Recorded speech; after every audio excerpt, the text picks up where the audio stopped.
Hi, I'm Shining. Thanks for joining me. Today I want to talk about the role of contextual awareness in the umbrella of belly dance and how that affects our learning about the different genres of this dance as well as our eventual presentation. So I think about this as the whys. When we're watching film clips or video clips or even live dancers, why are they doing what they're doing? What is influencing their choices? And this applies really well since a lot of us learn through film clips and we don't necessarily have access to dancers of the culture in person. And we learn, about dance through history, or, at least through like the last 100 years, through clips. It's important to keep certain things in mind. History is a really big part. We need to be aware of the historical development of each of these styles. So if we want to say, Lebanese, Raqs Sharqi, and Egyptian Raqs Sharqi, Oriental Tanzi from Turkey, American Oriental, or tribal, any other subgenres or the way that it's developed in other countries, has created a specific voice and essence, dictated by the influences that went into that envelope of time and situation. Cultural references are a huge thing that it takes us sometimes a long time to be aware of what we're seeing. So there are things like nostalgic references to past characters in history or periods of time, maybe political movements.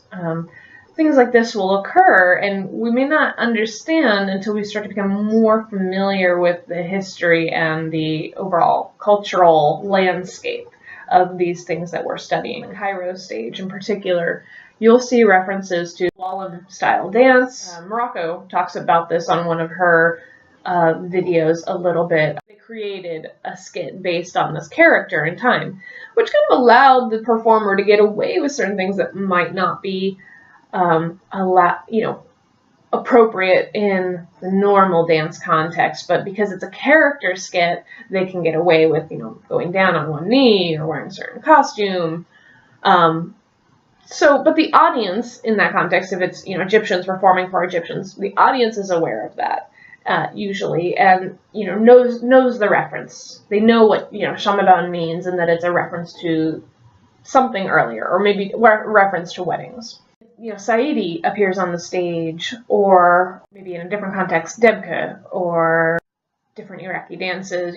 These different Oriental performers from different cultures are bringing in sort of the other subcultures of the country, their dances. There's a reference happening there.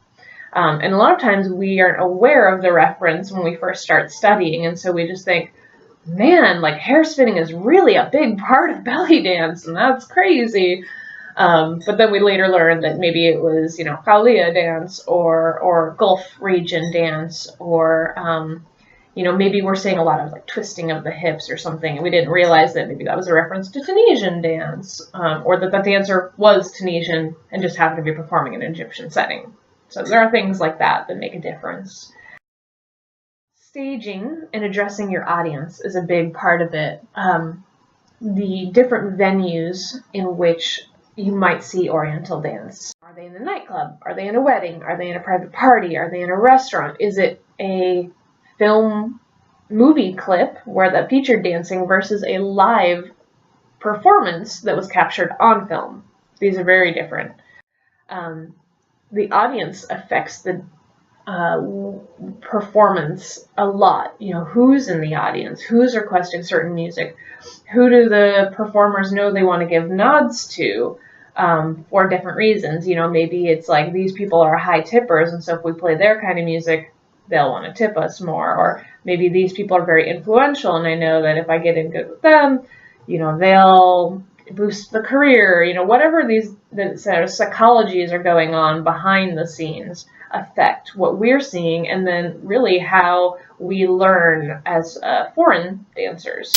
In terms of the films, a lot times you have the audience in that film context is actually behind the dancer, so that they can get all the characters in one clip, so that you can get all the faces and reactions at one time, or they'll shoot little clips of the dancer interacting with certain people or people's reactions to the dancer, and you don't know that there's necessarily even music playing when they record that, and a lot of times the music that they end up putting on the film later might be totally different than what the dancer was dancing to. So that's going to affect, our perception of what's happening in that performance situation. The director could also be telling her to wear a certain costume, to look in certain ways, to do certain movements. So that she doesn't really have as much of the spontaneity and freedom that she would in a live performance context. And you can see that if you look at the same dancers in these different contexts. There's a few dancers doing full routines, like 20-minute sets in a nightclub situation, where you can see the audience,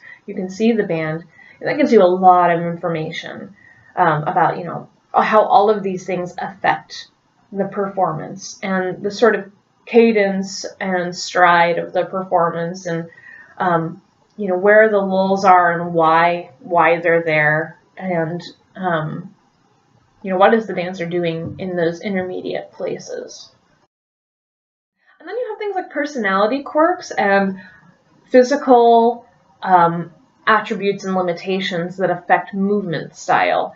So things that, muscular imbalances, previous injuries, the way that a costume affects the dancer, maybe the surface they're dancing on is slippery or sharp or doesn't allow for turns, or maybe they're wearing shoes and they don't normally wear shoes, or vice versa. So these little things, along with personality quirks in terms of little gestures that people might do, or the posture of their body, and the way that different dancers use different movements is very individual to the dancer. And a lot of times we take it out of that context and think, well, what they're doing is the rule across the board and that's the way it should be done, without realizing that it's actually just like their personal way of doing it.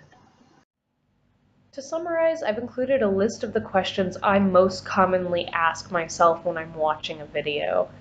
Not all of these will have securable answers, but if you ask around, ask knowledgeable people from the culture, maybe the people who put the video clips up, you might be able to find out some really interesting information and broaden your perspective on why the dancer is doing what they're doing in the videos that you're watching, and hopefully in person too. Thanks for watching. You can subscribe for more videos, or if you want to check me out on social media, follow the links below.